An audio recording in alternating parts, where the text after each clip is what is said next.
The Smith River, a gem hidden in plain view. Today we are in Henry County, and we're going to learn all about the Smith River and hopefully catch a fish. Let's go outdoors.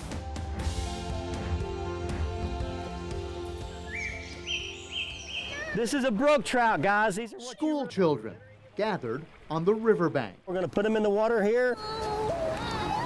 Say goodbye to them. Leaning into a lesson on the brook trout they raised in their classroom. That's a stonefly. What they eat. So this little guy, he's living down inside of there. And so much more. So when they put him in the river, you know, if they care about the river and they care about the trout and want them to make it, then hopefully they'll want to protect the river as well. A lot of the students have never done this before. They say that usually this is the best field trip they've ever been on. The creatures, crayfish and underwater insects that live along the bottom of the Smith River, a wonder to these kids.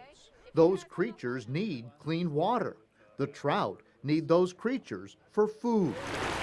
All of us need rivers, but we need to know we need them. And that's our Henry County water. We're very fortunate to have really good water, and this river is in really good shape. Not only does Brian Williams educate school kids, he helps build 13 access points like this one, all part of the Smith River Blueway,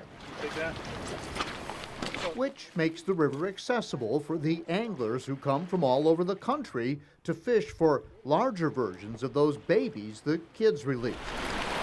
With Smith River Outfitters, guides who make a living taking people like me fishing, we would drift 6.5 miles of the river, starting at the dam where the river flows swift and cold out of the bottom of Philpott Lake. We're running about 15 to 20 trips a month right now, and our busiest months are coming up May through July, and probably run around 25 to almost maybe 30 that time of year. A little higher. Nice. Nice little rainbow trout. Stern seems to know every rock, every turn in the Smith. Nice. We are fly fishing, using small imitations that mimic the stonefly nymphs that school group learned about downriver. As I fished, in the back of my mind, a promise from Williams about a target-rich environment. The trout are getting bigger every year. We've got great trout, and we're actually looking at about 2,000 trout per mile on the Smith River, which is a lot of trout.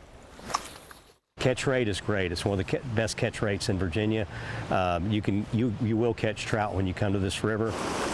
Armed with that knowledge, the casting came with confidence, and several trout fell for those imitation insects.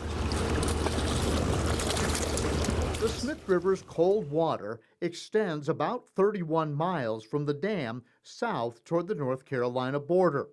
Beyond that, the water becomes too warm for trout.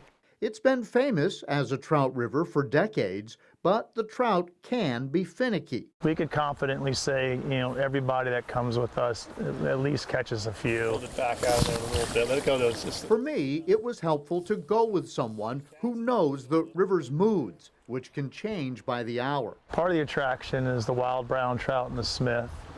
They make up 85% of the trout in the river and 75% of all the species of fish in the river. Though the river was rising throughout the day because of recent heavy rains and the need to release more water through that dam, the fishing was good. Although there's no photographic proof, I did hook into a couple of those larger brown trout, but just long enough to say so. We can't blame the river for the obvious angler error.